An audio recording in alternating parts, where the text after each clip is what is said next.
এই মানুষটির গাড়ি অ্যাক্সিডেন্টে মৃত্যু হয়ে যায়, কিন্তু মৃত্যুর পর আশ্চর্যের বিষয় হলো সে একটি স্মার্টফোনে পরিণত হয়। ফোনটি নিজে থেকেই আনলক হয়ে ক্যামেরা খুলে আকাশের একটা ছবি তোলে, তারপর সেটি সোশ্যাল মিডিয়ায় আপলোড করে দিয়ে লেখে, আমি এখন একটি স্মার্টফোনে পরিণত হয়েছি আর আমার ব্যাটারিতে মাত্র 15% চার্জ বাকি আছে। সে তার লোকেশনও শেয়ার করে, আশা করে কেউ একজন এসে তাকে খুঁজে বের করবে এবং চার্জে দিয়ে দেবে। পোস্টের নিচে আরো লিখে দেয়, যে আমাকে খুঁজে পাবে সে অনেক বড় পুরস্কার পাবে। কিন্তু মানুষজন তার এই পোস্ট দেখে হাসাহাসি শুরু করে, কেউই বিষয়টাকে গুরুত্ব দেয় না। পরের দিন যখন ফোনটির ব্যাটারি মাত্র 3% চার্জ বাকি থাকে, তখন রি চ্যাং নামের এক ছেলে সেটিকে খুঁজে পায়। ছেলেটি ফোনটা বাড়িতে নিয়ে গিয়ে চার্জে দেয়। ফোনটি লক ছিল, কিন্তু হঠাৎ করে নিজে থেকে আনলক হয়ে যায় আর কথা বলতে শুরু করে। এটা দেখে ছেলেটি ভয় পেয়ে যায়। এরপর ফোনটি নিজে থেকেই ব্রাউজার খুলে বলে, আমার নাম জিম, আমি একসময় একটি টেক কোম্পানির মালিক ছিলাম। ছেলেটি ভাবে কেউ হয়তো আশেপাশে বসে ফোনটিকে কন্ট্রোল করে তাকে বোকা বানাচ্ছে। তখন জিম তার পরিচয় প্রমাণের জন্য বলে, তুমি তোমার ব্যাংক অ্যাকাউন্ট নাম্বার দাও, আমি এখনই তোমার অ্যাকাউন্টে 10 কোটি টাকা পাঠাবো।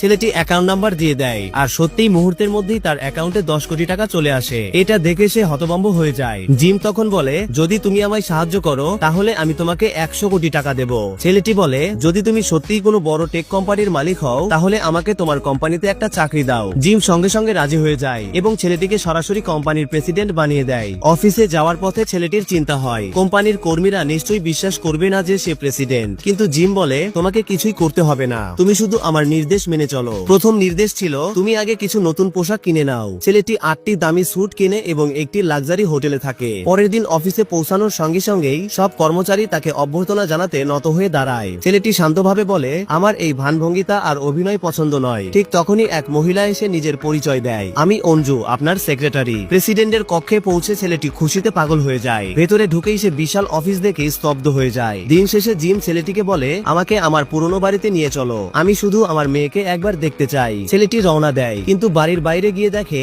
বাড়ির চাকর হঠাৎ ভয় পেয়ে গাড়ি নিয়ে পালিয়ে যাচ্ছে। জিম সঙ্গে সঙ্গে বলে, ওকে অনুসরণ করো, আমার মনে হয় আমার অ্যাক্সিডেন্টের পিছনে ওর হাত আছে। চাকর একটি ক্যাফেতে ঢোকে, ছেলেটি তাকে অনুসরণ করে ভেতরে যায়, কিন্তু যখন দেখে চাকর যার সঙ্গে দেখা করতে এসেছে তখনই তার চোখ কপালে উঠে যায়।